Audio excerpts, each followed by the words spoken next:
Alright, welcome back guys. In this video, you will learn how to create this beautiful flare design inside Photoshop step by step.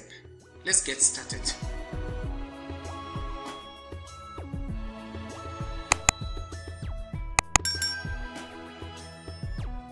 Alright, as you can see, my document dimensions are set to 1600 by 2000 pixels. Then on the options bar, I'll make sure I have shape selected and not path. Then I'll just click somewhere at the center here. So for the width, I'm going to input 1600. Then I'll press the tab key to advance to the height value and I'll input 2000 pixels. Then I'll just hit the enter button. Now to align everything, I'll press Ctrl+A. Then I'll press the V key to switch the move tool. Then I'll click on this button and I'll also click on this button. Then to deselect everything, I'll press Ctrl+D. Now let's click on the lock icon here and drag this layer to the trash bin right here because we don't actually need it. Now the next thing I'm going to do is to switch to my pen tool, and then on the options bar, since I intend to create a shape on top of this existing shape, what I'm going to do is to switch from path to shape. Then I'm going to change the fill to white fill, just like so. Then I'll simply click and drag somewhere around here. I'll drag to this portion, release, and then come over here and click somewhere around here. Then I'll move to this portion, click and drag again just like so. Now I'm going to hold the Alt key, click here to delete the leading control handle. Then I'll click here. Then I'll just come somewhere around here, click again and drag as you can see. Then I'll come here, click and drag like so. Then even while clicking and dragging, you can still hold the space bar to redefine that position just like so. Now with the Alt key, I'll be able to click here and also click here.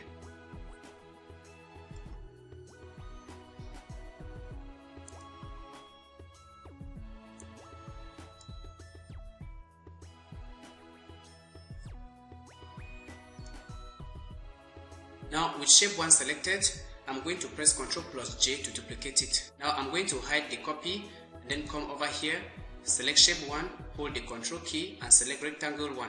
Then I'm going to right click and choose merge shapes. I'll select my path selection tool and then select the front shape right here. As you can see, it is highlighted because we have these anchor points. Now I'll click on this button and choose subtract front shape. Even at this stage, we can still be able to modify it by holding the Ctrl key, clicking here, and you see we get access to these control handles. Now to cut away these extra portions here, I'm going to click here and choose merge shape components. Now we have just one shape on the canvas. Then I'm just going to double click on the shape 1 thumbnail and pick a nice black color. Then let us enable the shape 1 copy above it. Then on the options bar, let's change the fill to no fill. And let's make the stroke a gradient stroke.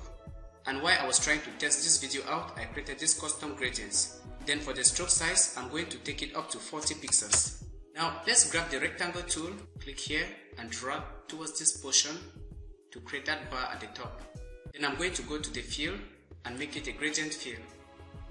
And I'll also choose that particular gradient. Now I'll set the type to reflected and I'll change the angle to 180 degrees. Hit enter. Now with my move tool, I'm going to hold the Alt key to get those double-headed arrows and then I can be able to drag it down to duplicate it. Now with this new copy selected, I'll go to the properties panel and simply reduce the height. Again, switch to the rectangle tool and this time let us create a piece right here. And I'll click on the fill, click here and just sample this color with the eyedropper tool. Click OK. Now I'm going to press the P key to switch to the pen tool, then I'll zoom in. As you can see, because we have this rectangle selected, I can be able to add a given anchor point at the corner here. So I'm just going to add a point right here, and then I'll hold the Control key, which is going to switch me to my direct selection tool, and then I'll select this corner point and then press the backspace key to delete it. Now with my pen tool, I'm going to click here, come right down and make sure it is perpendicular to that line. Click again here, click here, and then click here. Now with the new shape tool, I'm going to go to fill and make it gradient fill. Then I'll choose that particular gradient and change the direction to 180 degrees. Now as you can see, the front piece right here is actually sticking out. So let's limit that just within this frame by holding the Alt key and clicking in between the two layers. Now I'm going to select the topmost layer here, hold the Shift key, select the bottom layer, press Ctrl G to put that into one group, and I'm going to call the group Design. Now I'll click on this folder icon to add a new group, and this group should be the logo.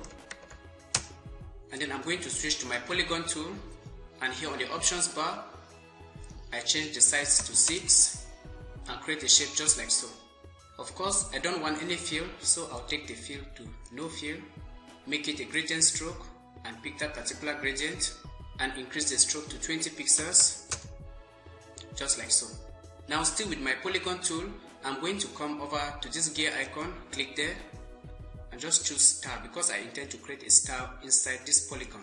Then I'll just click and drag. As you can see, I'm creating a 6-point star. Then I'll go to the options bar, click on the fill, make it gradient fill, and choose this particular gradient. And for the stroke, no stroke. Then I'm going to press Ctrl+T to transform it. I'll scale it down. Now to align both layers together, I'm going to select them from the layers panel, then V to go to my move tool, then I'll click here, and then I'll click here. This works because if you click on these 3 dots, you can see that the align option here is set to selection. Then I'm going to right click and choose convert to smart object, then I'll move it here. Let me just rename it to logo, and then let us grab the text tool this time. On the options bar, I'm going to change the font to Times New Romans, then I'll just click somewhere like so. Then I'll type luxury, select the whole text, hold the Alt key, that will be the option key, and press the left arrow 3 times to increase the tracking, just like so. Now let's confirm the transformation, and let us press Ctrl+T to scale the text, and let's move it here. Now it looks like the tracking was too much, so I'm going to double click on the text layer thumbnail, then I'll hold the Alt key and press the left arrow to decrease the tracking. Now I'm going to duplicate that layer, move the duplicate down, double click on its thumbnail, and change the text to hotel. And I'm going to change this font to Gilroy font. Now I don't want this particular text to have the same color as luxury, so with the text layer selected, I'm going to add a gradient adjustment layer to it, and I'll click here, scroll down, open this group and choose that custom gradient I'll be working with. And of course, I want this to affect just the layer with this text, so I'm going to clip it. Now as you can see, the scale of the gradient is too much, so let's double click on the thumbnail, 75. Yeah, that's nice. I'm going to grab my rounded rectangle tool, and I'll just click somewhere around here. Then to make the edges rounded, I'm going to go to the properties panel and simply click here and drag. Then on the options bar, let's click on fill and make it gradient fill, and choose this particular gradient. Change the angle to 180. With my text tool, I'm just going to type the word services here. Now as you can see, we added this text, but let's actually make the headlines actually stand out. So I'm going to select this layer, hold the Ctrl key, select this one and this one. Then I'm going to put these 3 layers into one group. Now directly above the group, I'm going to add a gradient adjustment layer. I'll click here and choose this gradient. Make it 180. Take the scale down to 75. Then I'm going to clip it to that group. Now as you can see, because we put all these layers into one group, only those particular layers get colored with this gradient. Now I am going to switch to this document with this building. Then I'm going to right click here and choose duplicate layer. Then under destination, I'm going to choose the document we are currently working on and click OK. While inside this document, I'm going to right click and choose convert to a smart object. Then I'll move it right down to the bottom. Now I'm going to press Ctrl+T to transform it. As you can see, it is too big, so I'll move the anchor point here, and then just scale from this corner like so. And then I'll add a curves adjustment layer to it. Of course, I make sure it affects just the layer below it by clipping. Then I'll just click here and drag it down to reduce those highlights, as you can see. Let's put everything here inside one group. I'll call this group background, and I'm going to lock it. Again, I'll switch to this document with this QR code. Then I'm going to right click, choose duplicate layer, and send it to this particular document, then return there, and here it is. I'll convert it into a smart object and then just position it right here. Now the purpose of this QR code is so that a customer can be able to scan it, and then he or she will be taken to your website to perform an action. Now if you don't know how to create a QR code, I've actually made a video showing the whole process step by step. I'm going to leave a link to it down in the video description. Now with my pen tool, I'll make sure I have shape selected here on the options bar, then I'll just zoom in.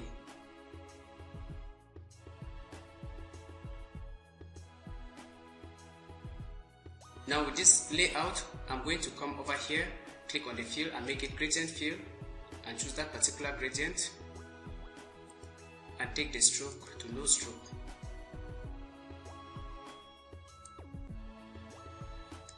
Now let's add a snapshot of something inside this hotel, such as a bedroom. For that, I'm going to switch to my ellipse tool. Now just create an ellipse like so. Then I'm going to duplicate the ellipse by pressing Ctrl J. Then I'll hide this one for the moment. Then I'll switch to this document with the bedroom. Then I'll right click, duplicate layer, and send it here. Before I scale it, I make sure it is a smart object. Then I'll press Ctrl T to transform it, take it down. Then I'll come in between these two layers, hold the Alt key and clip it. Now we get a good view of the bedroom inside. Let's add a curves adjustment layer there and make sure it affects just this layer by adding a clipping mask to it. Now let's enable the ellipse copy above, and with the layer selected, I'm going to come here and remove the fill and make it a gradient stroke and choose this particular gradient. Then I'll take the size of the stroke to 20 pixels. Now I'm going to click here, shift click here, press Ctrl G to group everything there. And I'll call this group extras.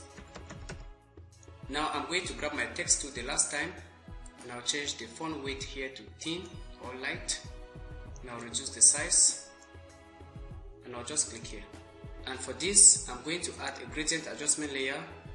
Come over here, choose this particular gradient, take the scale to 70,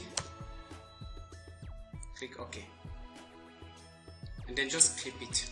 I'm going to put this into one group and call it website.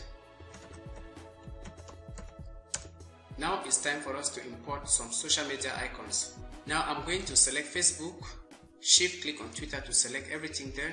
Then with my move tool, I'll click on these three dots, make sure align to is set to selection, and I'll just click on this button. Now let's put icons inside a group to stay organized.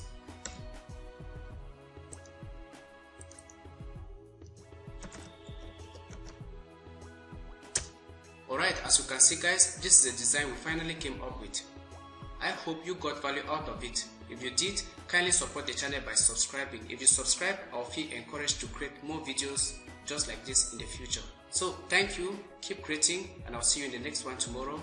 Good luck.